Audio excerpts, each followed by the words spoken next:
Episode 2 is sponsored by Nobodyville. To build anything great, it takes a village.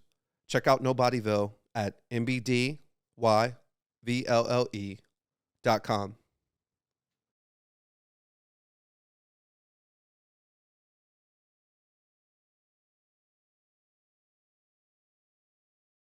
Sista Cee, Brother Adam, what's going on? what's going on, man? How you doing? I'm doing well. So good to see you. I love to hear. Good to see you, do. Good to be back. Episode 2. Right? We here, We out here. right? So, we always like tossing around topics, trying to figure out what to talk about. And one of the things I think we both thought would be a good conversation is life after the pandemic. Life after the pandemic. So, COVID? Corona, lockdown, masks, vaccines. There was a lot happening during that time. It was a was crazy unprecedented time. times.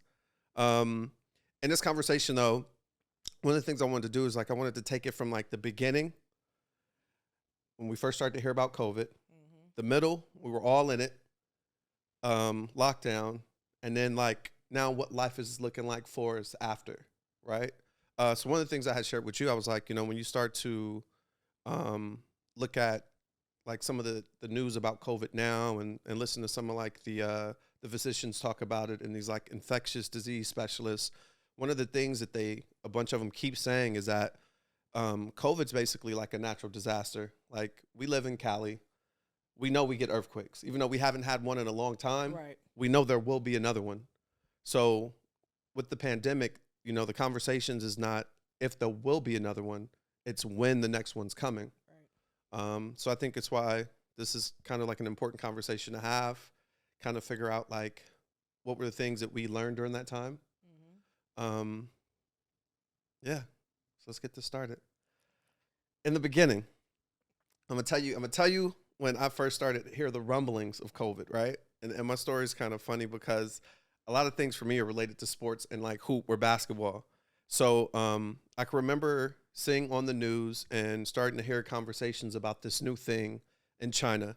I remember saying that those people over there were getting locked down. So I'm like, dang, these people are stuck in their house. But, for us, when things are happening in other countries, it's business as usual for us. We're still Right. living life here. I just remember thinking, man, I feel bad for these people. Right. Then it hit Italy crazy. And then they were starting showing all the people in Italy on lockdown and just stuck in the house and couldn't go anywhere. Right. And you start to look at these images and hear these stories and you start to think of all these movies that we've seen in the past, Right. all these dystopian, catastrophic, zombie flicks, all these things where it's that doesn't even seem real, but these people are really living that. I can remember leaving work, heading home, and I wanted to watch some basketball games on TV, right? I forgot which games. I forgot who was playing. But I remember the teams were warming up, fans are in the stands, and all of a sudden the announcer comes on and says Right. the game's been canceled. And they started showing people leave the arena. And then there was conversations about, I think they're going to cancel the entire rest of the season. And it was all due to COVID. And I thought to myself, oh my God, this thing is real. It's happening. It's here. Yeah. The very next day, I went to Target. I went to Costco. I even went to the gun store, see? Yeah. I was like, I don't know what this is or what's about to happen, Right. but I know I need to start preparing. The apocalypse is coming. Do you remember where you were when you first started hearing about it? And what was your thoughts when it really started to hit here? You know what? To be honest, no, I don't really remember. You don't remember? I know I don't. I just remember the news. I remember watching the news and they were talking about this coronavirus and that is serious. And my mind went somewhere crazy because I'm a Walking Dead's fan. Yeah. Right? Yeah. So my mind went crazy. I'm like, damn, are we about to start walking around here looking like complete zombies or what? What's about to happen Right. to us? What is really going on? Why is it so severe that people can't be next to each other? Why can't I touch him? Why can't he sneeze on me? Why can't he cough?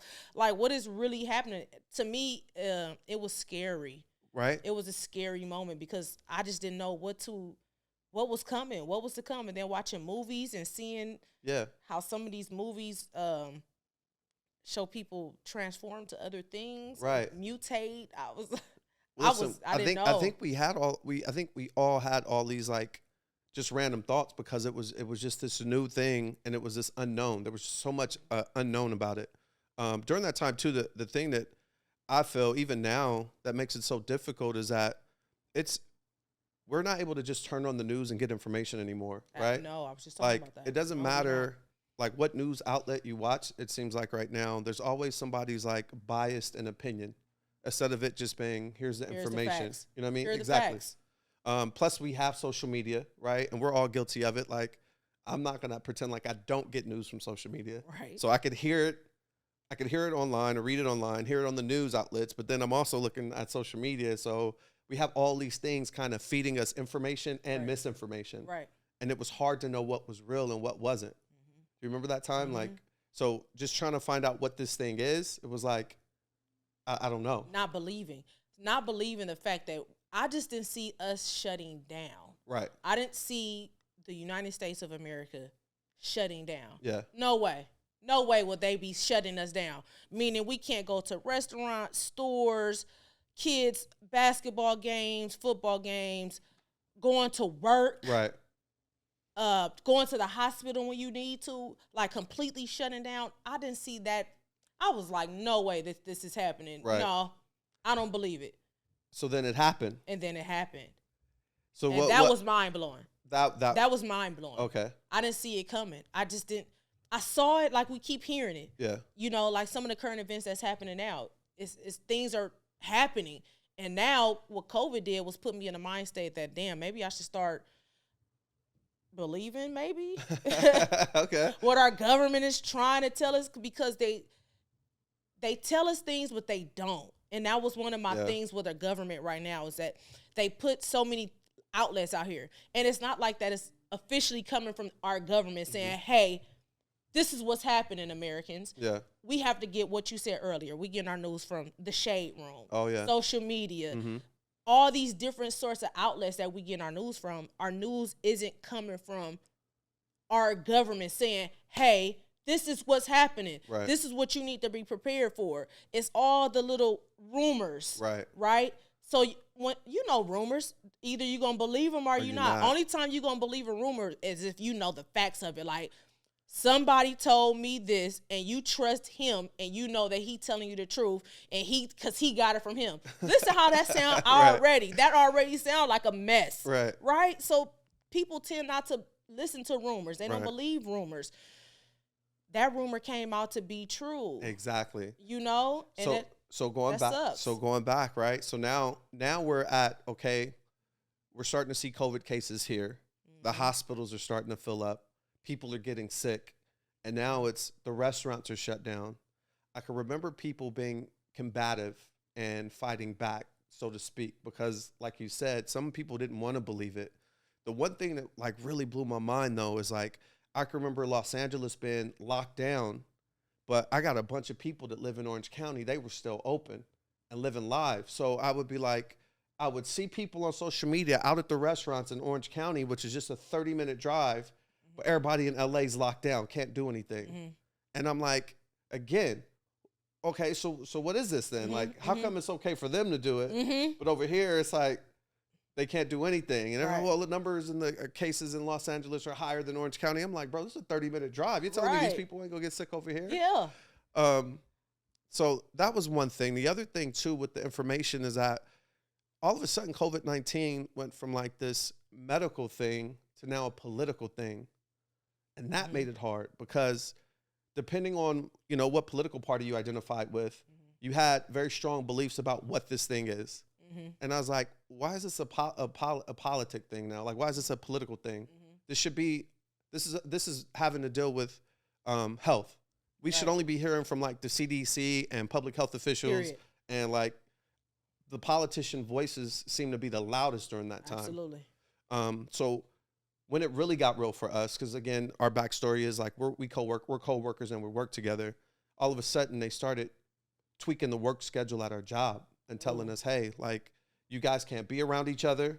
You guys need to wear masks when you're here.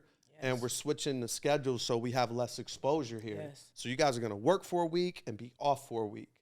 And then that's when it was just like, okay, we're in this thing now, because now it felt real because everything around me shut down, right? This is when it really, really got bad. Now Orange County shut down too, and LA shut down. So you're stuck in the house. I would go to work and come home, and that would really be it. That was it. The eerie thing was driving the freeways during that time. It was nobody on the freeway. Nobody. And that's for me is like when it started to feel like a movie. When you mentioned The Walking Dead, yeah. like that was an eerie feeling driving. You remember that? We're driving on the freeway. There was nobody on the freeway. It was the strangest thing. Nobody. Yeah. So you tell me about what were you thinking at that time where now like, okay, I heard about this thing, but now we're really in it. Now it's like, I don't know who I should be around. I'm kind of making sure I'm social distancing, which they were telling us to do. And, you know, what's your state of mind at this time? You know, what I find interesting, what you just said, our work had changed our schedules, right? Do you remember when we were at work, they set out this form went out. And the form had mentioned that, hey, things are about to change. I want you to put this form in your car. That's right. So we could drive. Remember That's that? Right. Yes. That came out way before, at least 2 weeks before we actually shut down. Right. You're right. It came, and I thought that was trippy. Right. And I remember coming home telling my partner about it. I said, hey, they gave us this letter saying put this in our car, and this is why we're in our cars. But at this time, the world wasn't shut down yet. That's right. You're absolutely right. Yeah. So that put me in the mindset like, they know something that we don't know. Exactly, yeah. That's what scares me, that our government don't tell us stuff. And I go back to that again, where our government doesn't share information to us, that we have to keep getting back rumors that we don't know anything, but they're telling these big wig companies that, hey, this is what's happening. I'm letting you know. I'm preparing you for this. But, hey, your little minions out here, they're going to fall in line to what you say. It's just, I hated that time. But, I remember that driving on that freeway, and my commute to work is pretty hefty. Right, I got a nice commute. Yeah. So when I hop on a freeway and it's just go, I'm home in 30 minutes. I'm like, this is beautiful. Right. Right? Yeah. But then at the same time, is it beautiful? Because what's going on in the world ain't so beautiful. For sure. You know, it was a time that was, it was scary. Yeah. You know, it was so deep to the point where when it was time to go grocery shopping and pick up items, we were literally bringing home things like chip bags and whatever, the bottle bags were. We were literally coming home and washing the bags off. You're not the only one. There was a lot of people doing that. It was deep. We was taking our groceries and literally putting them in the sink and like, let's wash this off. Because they had us feeling like we're about to mutate somewhere. Right. Like, you know, it was crazy. Who was your community during that time? So obviously, like, you had you and your partner. But so, like, I remember I was like, all right, I know I still have to see my parents, right? Because we're helping to take care of them. I knew, you know, my daughter, so I'd be around my daughter and obviously, like, her mom. But then, like, you start to have conversations with, like, your circle of people where it's like, all right, listen, they don't want us around anybody. But, like, did you have a group where you guys were like, okay, our core is gonna still hang out, but limit who else you're around? Or were you just in the house? No, we shut down. You shut it down? For the most part, we shut down. Really? Mostly. Was that your decision because of what you were, the fear of like what was happening? Initially, yes. I think initially that was everybody's because we all didn't know what was happening. Gotcha. So it was like, oh, they said stay in the house. It was you and your partner. Yeah. And nobody else. Yeah, we were in the house. We didn't make any moves. Gotcha. It didn't take till months later then we started to figure out like, okay, we might could venture out because we never caught COVID. Well, take that back. I did catch COVID. Gotcha. I didn't catch COVID till 2 years after. I literally just caught COVID last year sometime. Gotcha. But I never caught COVID during the main stream of things. Like, I never caught COVID. My partner didn't catch COVID. Her kid didn't catch COVID. We was like COVID free in here. See, so now I think that's an interesting take too, because you had those people where it was like, all right, I'm seeing all these people get sick, but I haven't gotten sick, or I don't know anybody that's been sick. So I don't know if it's real. But there was those people. Yeah. I got sick, right? So I got COVID. COVID's like 2019 through 2020, right? So that 2019, when it was like first introduced, I got sick during Thanksgiving. And I was like, man, I'm not feeling good. Yeah. And in my mind, I'm thinking this is it. Like, this is, you know, it's over. Like, and I remember I took the test and that joint came back COVID positive. And I was just sitting there on the couch like, like what's about to happen next, right? Because you're seeing people in the hospital and you're hearing people dying. So I didn't know how bad this thing was going to be. And then I was like, man, I got to call my parents and let them know, like, you know, because I didn't want, they're at risk, right? You hear about the people that were at risk, and I was like, I didn't want to expose them to anything. Fortunately, it wasn't that bad for me. Like, I was waiting to lose taste or smell, which I never did. Every morning I was waking up like eating something or smelling something like, oh, okay, I'm still good. I'm still good. I'm cool. Had a little bit of a fever, but like I felt better after a few days. So I was like, okay, it wasn't that bad.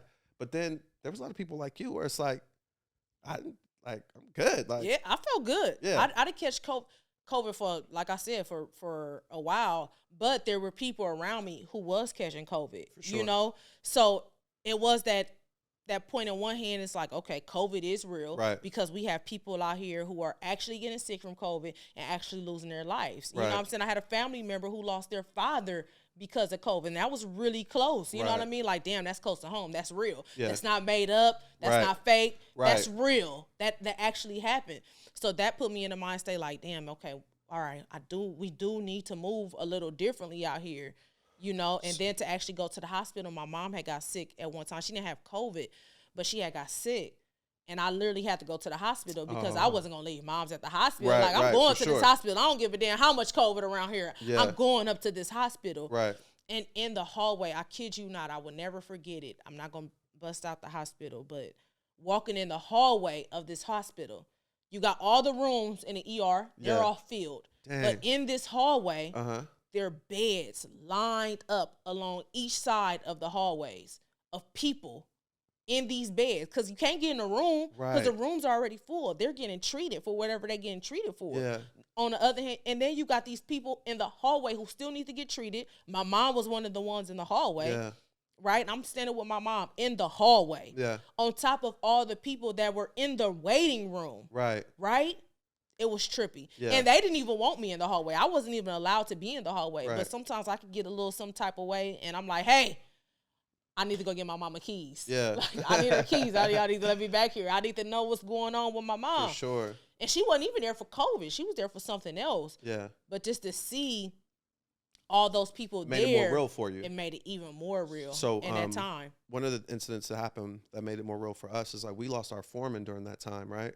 Rest in peace, Mac. Rest in peace, Mac. When he passed, it damn, right.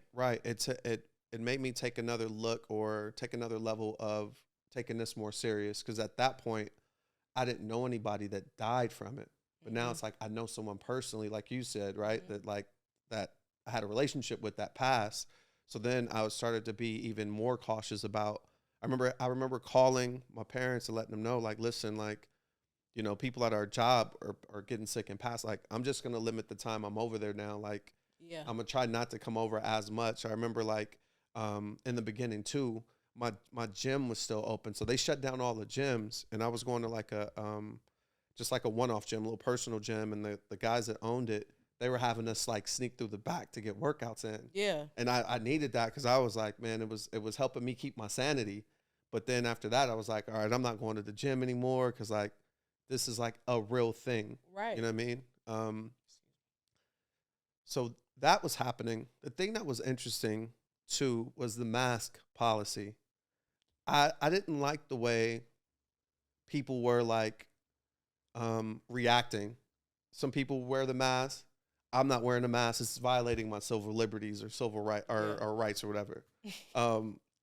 Then there's the birth of the Karen. Yes. You remember Karen? Karen came. Karen came. First of all, Karen came on the scene like hard. Like, Karen came. I'm here. Yep. You know, look out, world. Is that the birth of Karen? So is this the birth of Karen? I don't know. See, some people think Karen existed before then, but I feel like I never really knew what a Karen was prior to, like, COVID. Did you? I guess not. Yeah, that's what I'm saying. And all of a sudden, you know, we start seeing these clips of these ladies just, like, wilding out in stores, yelling at people at Starbucks or the grocery store saying, you can't make me wear a mask. Right. And I'm just like, I feel like that's such a small ask. But it wasn't just her, too. You had other people that had very strong opinions about, you can't make me wear this mask. But I thought it showed, like, the lack of humanity that we have, because it's like, listen, if you feel good, that's great, but they're not asking you to do it for you. They kept, like, kind of trying to convey the message, like, we're asking you to do it for other people around you that might be at risk. I didn't have an issue wearing a mask. What was your thoughts on the mask? I hated the mask. You did? Okay. I had maskini. You're one of them. I was the one that had maskini. I didn't hate the mask because I wanted to hate the mask, but the mask tore my face apart. Did it really? It did. Oh, maskini is mask acne. Yes. Gotcha. Okay. It tore me apart. So that's why I hated the mask. Okay. So I wore the mask, of course, because I wanted to not, infect other people. But yeah, I was one of the ones that hated the mask. Were you when you went out in public though? Would you wear it or would you take it off? I was a little feisty. Were you really? I was. I'm not gonna even lie. Did anybody say anything? Did anybody say anything to you?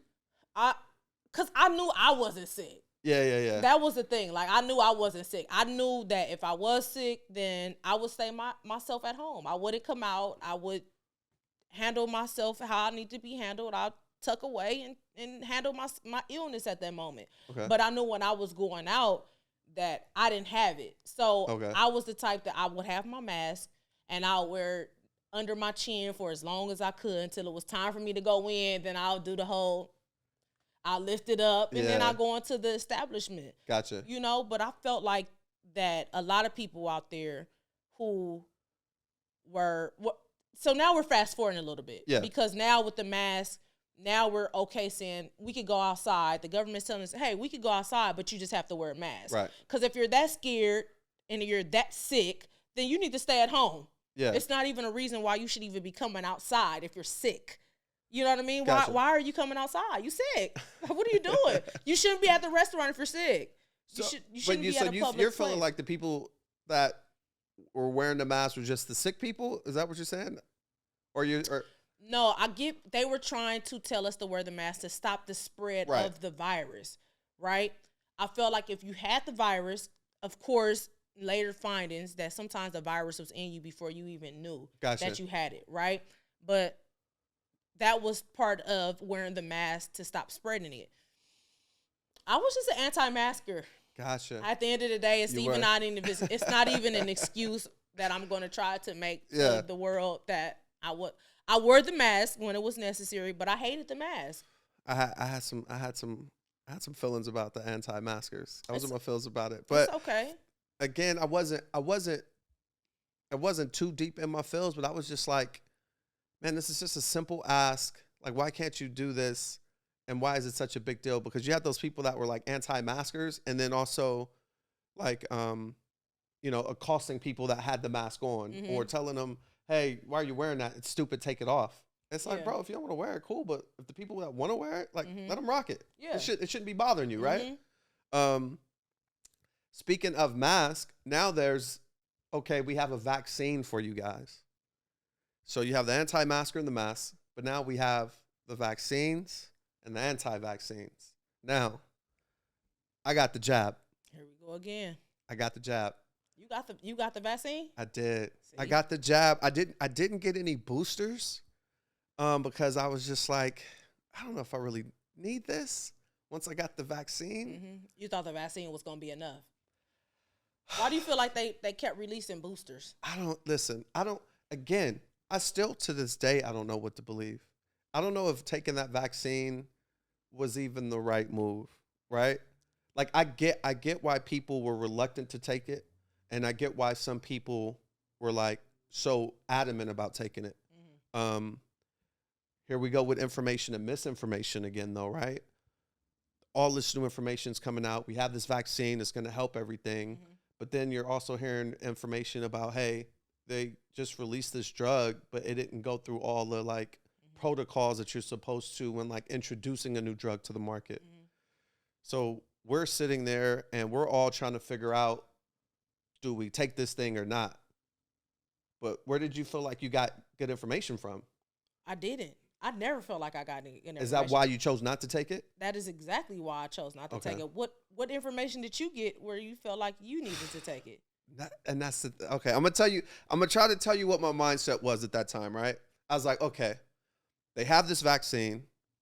When those first rounds came out, I don't know if you did too, but I have friends working in the hospital. Some friends are nurses, so they were the first round. Remember how they did the rounds? It was like, hey, if you're working in a hospital, if you're a doctor, if you're a nurse, you're getting the vaccine right away, and they had to take it.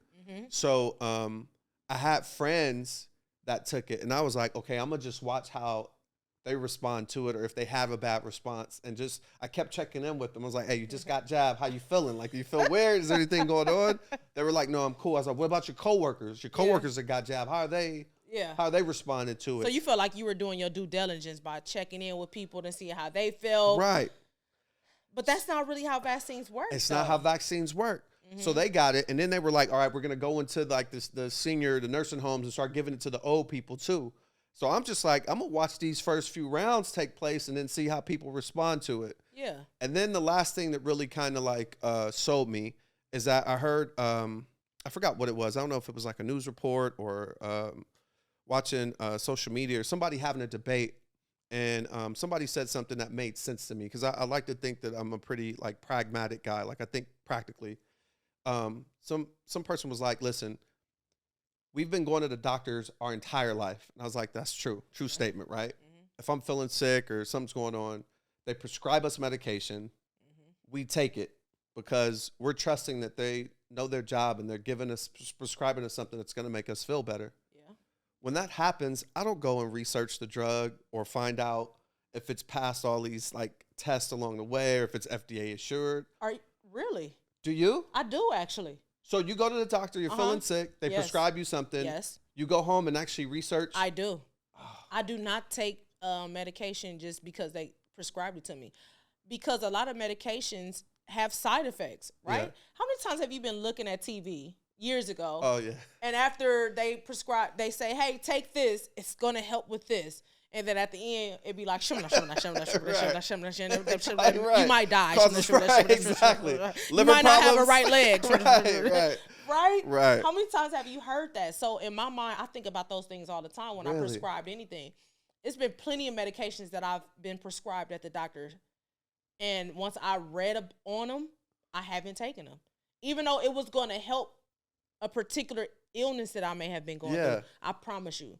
I did not take it because I was more concerned about the side effect than how it would help me. So I felt like whatever I was going through at that moment, that illness that I felt, I was like, I'm just going to tough it out because I don't want to have to deal with this side effect. Yes. I'm like that. I am. I guess I've been slipping out here then. I am like that. Yeah. But see, okay, so I'm not though. And then when I heard that, I was like, that's true, because like I'll pop a Tylenol, an Advil, or whatever else I'm prescribed, and not really know the history of it. So then I was like, all right, because of that, you know, when we were eligible now to receive it, like whatever round we were, I was like, I'm gonna go ahead and take it. So yeah, I did. So you never took it? No. When did you make the decision like you're absolutely not gonna do it? Because did you ever consider it at all? Was it ever a conversation where you... I did consider it. Okay, all right. So I already had in my mind that I wasn't going to take it. Okay. Right?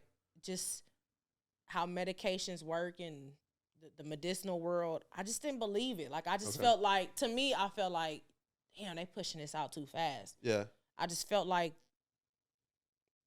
they forcing us to take this vaccine, and they haven't really showed us reports that this vaccine really works. Right. You know, I even think about that with vaccines, with children taking vaccines before they go to school. Right. Like, I'm deep like that. Like, when it come down to vaccines, I don't just believe just to start injecting your body with all kind of stuff. Not to say that it may not help. There probably are vaccines that out here that really helps. I've never even took a flu vaccine. Oh, really? I don't inject my body with stuff. I just feel like our body is designed to be able to fight off. Our immune system is strong enough where we should be able to fight off certain things. Granted, yes, some medicinal things are helpful for our bodies, but I feel like our bodies are set up to be able to fight off different type of diseases, you know? Yeah, for sure. Let your body do the work. Now, if my body starts saying like, hey, listen, sis, you can't do the work. Yeah. You can't do the work. You're going to need some medicine. Like, all right. Then you'll take something. I'll take something. Okay. Because the thug out my body said I can't do it. I'm going to need a little help. But I want my body. I want to see if my body can hold me down. What was your conversation with your friends or family that decided to take the jab? Were you one of these people, that anti-vaxxers that are like talking people out of taking it or getting mad that people were taking it? I never talked. I never talked anyone out of saying, hey, you shouldn't take this vaccine. Okay. Like, I could get on the phone with my pops and he'd be like, so did you take the vaccine? No. Okay. Talk to my grandmother. Did you take the vaccine? no. Okay. This is the first round of conversations. Yeah. Of being honest and saying, no, I didn't take it. Well, why haven't you taken it yet? Well, because I'm at home. Right. I'm at home. I'm not going nowhere. I'm not seeing anybody. I'm not really in a rush to go get the vaccine right now. Let me just see it out a little more. Kind of what you were doing. You were kind of just, watching to see how this vaccine is happening to people. Just kind of watching it. So that's kind of what I was doing initially. And the only time I considered it was one time my pops had to go to the doctor. And he was anal about not wanting to be around nobody who hasn't been vaccinated. Yeah. And I was like, yo, you need me to come and help you through this transition right now. Whatever we got to do, you need me to help you. But he was like, well, if you're not vaccinated, then just don't even come. Word. And at that time, it was one of them situations where I was like, okay, damn. I considered it. Okay.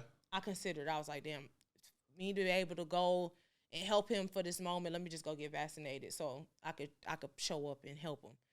But then he ended up canceling. Some canceled. He didn't go to this appointment that he had to go to because it was an appointment he had to go to, and my cousin wasn't going to be able to be available to take him. So once it got canceled, well, there that went. Really? That vaccine went right out the door. So I'm not mad at you for that.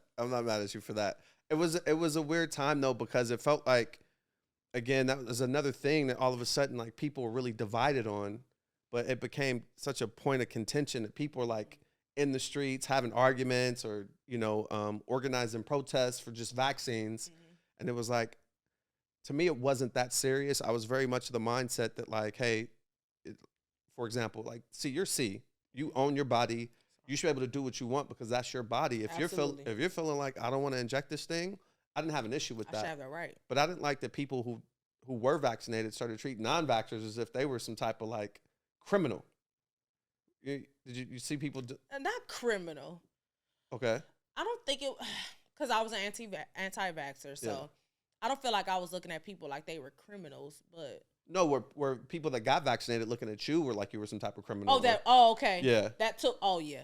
For sure. Okay. I talked to my grandmother one time, and she made me feel completely horrible. Right. Like, so you just not gonna get vaccinated? Yeah. And then, when she made me feel bad for not getting vaccinated, I started lying. You told me. So then I started lying about being vaccinated. Really? Oh, baby, you got vaccinated? I did. I just started lying. Gotcha. So if they ever hear it, I never got vaccinated. I just lied about it. Like, so you got vaccinated? Yeah, I did. News alert. Yeah. It's honest one-on-one. No, I never got vaccinated. I never believed in it. All right, kind of going back a little bit. So we're dealing with all this. You're stuck at home. A lot of people were struggling. I mean, you started seeing people kind of like, we had the Zoom thing happening, which was cool because it was still a way for people to connect. I wasn't a huge fan of it. It was huge. You know what irritated me the most, though, was the challenges. Hey, I'm drink this shot. I'm going to challenge such and such to have this shot. Or I'm doing these push-ups. I'm doing these push-ups. I'm going to challenge you. Like, man, I got tagged in like 30, 40 different challenges. I was over it. I was like, listen, I get that people are trying to connect, but like, we're not really connecting, but we're doing our best, right? Right. Mental health became such a huge topic during that time, too, because people are stuck at the house. They're getting depressed. The COVID-20. I know I put on my COVID-20. Listen, first of all, you kind of went fast. You kind of went from challenges to COVID-20. So I'm going to take it back to the challenges because I got to keep it a straight buck. Okay. I was into the challenges. Were you? I was drunk every day. We was calling each other talking about shots up. I don't know how many shots up calls that we possibly could have made. I think you might have tagged me in the challenge. I probably did. Yeah, it was so many. We were at home. Right. I got the nickname of the window sitter because everything I did was in my window in my kitchen. Yeah. Like that was my spot. You were just like looking outside. Pull it up. I would pull that little blinds up and I'll sit right there in my window, looking out the window. And then I make my phone call because I be so drunk. I was in the drink challenge, the food challenge, the workout challenge. Right. What's your top 20 song challenge? Right. Like I was in every challenge that you could possibly be in. We was in the house miserable. We were. What? We were. I just wasn't. I don't know why I wasn't a fan of the child, but I get why people were doing it. We were still trying to connect, right? Yeah, like we needed that human interaction. Just try to stay sane, dude. Yeah. Like it was one of those times where we were just not even sane. Listen, and then let's not even talk about the 20-pound gain. I still haven't lost those 40 pounds I gained. Was it a COVID 40 for you? Let's skip 20. Mine was probably like a solid COVID 23, 24 when I stepped on the scale. Okay, you gonna give yourself an extra 4 pounds? Yeah. Let's talk about those pictures. So I'm gonna go off the Richter scale a little bit. Yeah, go ahead. So I was looking for some pictures for our pod, trying to post, and I was like, damn, I need a picture of Brother Adam. Yeah. So I started scanning on your page a little bit. And I was like, damn, Brother Adam. I started scrolling a little more. Yeah. Well, no, let me do the finger right. Like that. Okay. Okay. And I said, damn, Brother Adam used to get busy working out. Right? Yeah. Right? Yeah. Yeah. I was highly impressed. I was like, I damn, appreciate that. I didn't know you got busy like that. Let me tell you, age is a real thing. So when age is a real thing. It's age or COVID? Age plus COVID. You know what I mean? The metabolism starts to slow down, and then COVID just sitting still so much. Mm-hmm. Like I was in the house. You tried to do the workouts in the house. They didn't work. Well, how could you? Because I'm getting tagged in a drink challenge every 5 minutes. So I had to stop to take a drink, stop to eat something. And if it on a push-ups, get like a tag, ding, like, notification, challenge, take a shot. 2 more shots of Henny. Zoom, hit this link to be in the Zoom. Oh, what's up, y'all? What's exactly. We taking shots. Yeah. So, yeah, no, I definitely put on the COVID 20. Okay. 23, 24. But, yeah, no, I appreciate that. Thanks for the compliment, though. I'll take that. Absolutely. I will take that. Good. You still look good, though, Thank brother. you. I appreciate that. You look amazing, too. Thank you, sir. All right. So, you're in the house. We're all in the house. What do you think are some things you learned during that time, or maybe some things now you would do differently if we have to go back to that time? Like, what was something you can remember, like, taking away from that experience that you feel like this kind of changed me a little bit, or this is this one thing that sticks out? That's interesting because it was global. Okay, it was a global pandemic. Yeah. I think initially my response would be the same. Really? Okay. Right? It has to be. Because if this was to happen again, it won't be COVID. Right. It will be something totally different. Right. So I think every American's response will be the same. I think what will be different about the response this time is that our faith and our trust in our government. Do we believe what's happening at this moment? Like, okay, COVID is here. COVID happened. Right. Right? They made us believe we were all about to die. It felt that way. It felt that way. Yeah, it felt that scary. So if that happens again, that it shows us again that they have this. It's there. Yeah. If any type of global pandemic was to happen again, I don't think for 1 second that we all won't feel that same feeling again, that we're going to die possibly. Right. No one wants to die before their time, you know? So you're going to take all the precautions to make sure you're okay. So just like how we ran out of water, I think it will happen again. Okay. How we ran out of tissue, it will happen again. I don't think none of those things will happen again. Preparing for that to happen again is still one of those things like, damn, yeah, I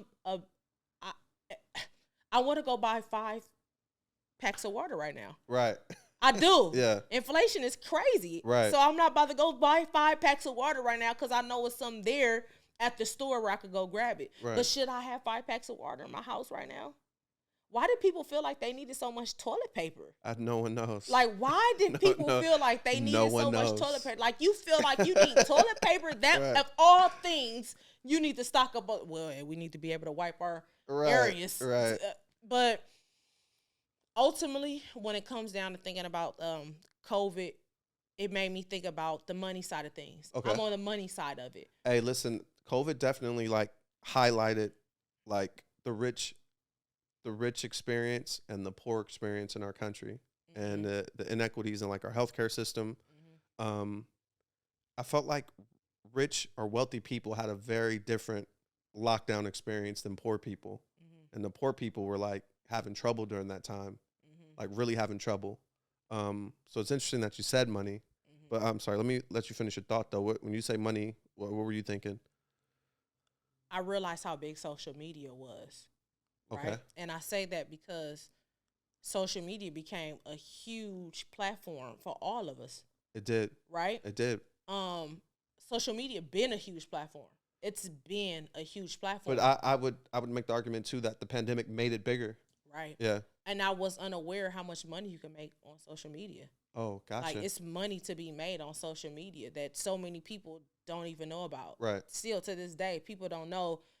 They could look at social media and be like, damn, why this person post so much? Like, they always posting something. They're creating content. Right. Content creation.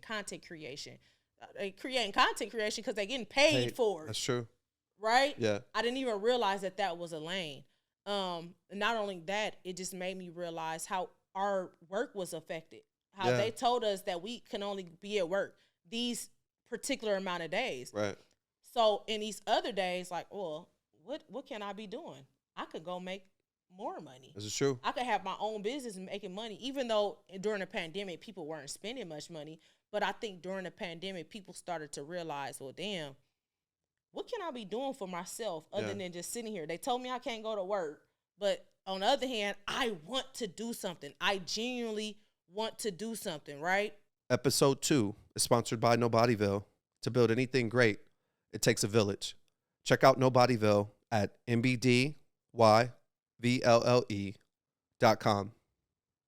Hey, have you done Ancestry before? No. Are you considering doing it? No. Why do you think it's a scam? Come on. Tell me more. Because it's just a way to get people money. Okay. Yeah. But you don't feel like that's a source of finding out where your people are from, where they may be? I suppose. But that's true. But I asked you this because, so I haven't done, I set up my ancestry account, and it has led me into rabbit holes that I never thought I would be led into, right? I haven't done the part of sending my DNA in. Yeah. But I got 2 friends so far. Well, my partner and one of my best friends has sent their DNA in to get where they're from. One of my good friends, and I hope she doesn't get mad at me for saying this, but she found out that she found her biological dad. And my partner found her sister. I think there's some good that could come from it, but maybe I'm a little bit of a conspiracy theorist, but I think there's a reason they want everybody's DNA. Oh, no. So I completely. Yeah. So I've had my box in my backpack for over 2 weeks now. Oh, okay. Because I haven't sent my DNA in. Yeah. Because once they get your DNA, I feel like they got you. But a lot of people feel like, hey, the system already got my DNA in. They already got it somewhere. Yeah. So it's almost like, what's the point? So I'm teetering to the point of almost just going ahead and just sending it in because people, it's so many people around me. Is there somebody in your life you feel like you're trying to find right now or no? No, I feel like my dad. I look completely like my dad. Gotcha. Like, I look like my dad. There's no ifs and buts about it. You just want to know about your lineage. And then you see my mom, you be like, yo, you look like your mama too. So it's one of those things where it's not that important to me, but I see people around me who are experiencing things with it. That's pretty dope. So anyway, let's get back to the topic. Okay, so I agree with what you were saying. You were saying that, like, you had your job, but you also realized that there was opportunities for you to monetize social media, or at least like have an opportunity to create another stream of income for yourself during that time, which I liked. I think one of the things I really took away from that time is I realized that, like, nobody's coming to save us. The system was completely overwhelmed. Even you sharing that story about your mom in the hospital, like, the hospitals were overwhelmed. Grocery stores were overwhelmed. There was just, like, you saw how, like, our infrastructure was not equipped or ready to handle a disaster of this scale. And it made me realize how much, like, it's on us to take care of us at the end of the day. And your community. I think it really made me think about, like, you need to have a community you could tap in with in time of disaster. Whether it's family or friends, people that you trust. It's like, hey, when this thing happens again, we need to make sure that, like, we all check in with each other. And people may even need, like, jobs or responsibilities. Hey, this is going to be what you do for the group. This is what you're going to do for the group. It's interesting you said that, because I feel like a lot of us, especially our culture, we tend to live in a shell within our lives. Like, if it's just you, your partner, your kids, y'all shelled in just with that. And we just, somehow we lose that sense of, or we have lost that sense of family and unity and all of us coming together. Yeah. And being, even possibly being under one roof. For sure. You know, I think our culture is one of the ones where we be like, nah, I can't live under the same house with Uncle Ted, Uncle John, Uncle Bruh, Uncle, you know, it's too many people. Right. But like you were saying, in a time of crisis, yeah, we should not be going through that alone. Right. And I remember specifically that I had a lot of aunts and uncles. I have a lot of great aunts and I have a lot of great uncles, right? And I remember them, a lot of them, houses we used to function at during Easter or during Thanksgiving and Christmas. And I've noticed that on my mom's side of the family, I haven't seen none of them. Because all of them are older, right? But they all have children, which are my age group. Yeah. Right? So we will all go function at one of my cousin's house, which is my great aunt or one of my great uncles. But one thing about them, they like, yeah, no, y'all not coming over here. Right. It's possible that y'all got the walking COVID. Right. And y'all not bringing that COVID over here. So that shut down the family dynamic of us hanging out together year after year, you know? And that's what kind of sucked with COVID, because I feel like that took away some of our time with family together. For sure. You know? So I'm hoping, because we still kind of coming out of it. Right. I'm hoping that, you know, we can find a way to be able to show some sort of, I don't know what word I'm looking for, but I do feel like we need to be able, I don't know. I can't find the words. I really can't find the words. Do you feel like it's done now? Do you feel like, hey, COVID's over? Or to my age group, I do. Yeah, but not to the older people. Yes. Yeah. And that's why I can't find the words for it. Yeah, no, I feel that. Because they still kind of like skeptical about who they want coming to their house, who they want over, who coming over. Right. With good reason, though. You have to think about it from their perspective. This thing came out, and the first thing they were saying is like, it's attacking elderly and people that have pre-existing conditions. So I get that paranoia, right? If it was like, hey, it's taking out people 25 to 45, we would all be moving different too, I think. I think so. Like, yeah. I think so. Yeah, so yeah, I mean, it's interesting. I know, like I was saying, they're saying it like this will happen again at some point. I feel like I don't need another pandemic in my life. That one was enough for me. That was enough. Yeah. How do we move forward from COVID? What do you think? I can only speak for myself, right? For me, I think I'm treating it like, I guess I'm treating it like an earthquake. So, you know, we live in Cali, we have earthquakes. I know another one's gonna happen, but like I don't sit and stress about it. I'm trying to live my life, trying to enjoy life. Yeah. I know that there's always a chance that this thing could happen again. Yeah. And I feel like because I've now had this one experience with it, I'll know how to maneuver when it does come or navigate through it. But yeah, it's not something that's at the forefront of my thoughts. Listen, when outside opened back up, everybody was screaming, we outside. Right. You know what I mean? But still everybody wasn't outside. Not everybody was outside, but like now I feel like were you? See, I feel like a lot of people have forgotten about it and they're enjoying life again, and I like that. I feel like we all should. But also keeping in mind that like, hey, we're gonna have to go through this again at some point. And just, do you think so though? Really? From what they're saying, yes. Maybe not in our lifetime. It'd be great if like we didn't have to go through it again in our lifetime. I think it will happen again, because I am a conspiracy theorist, and I just feel like this was a way to show the government that they can control us.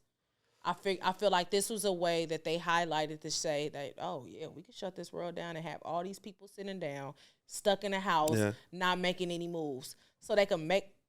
Okay, I'm not gonna go off on the deep end, because I could go way off on the deep end how I really feel about the pandemic. Yeah, you know, I feel like.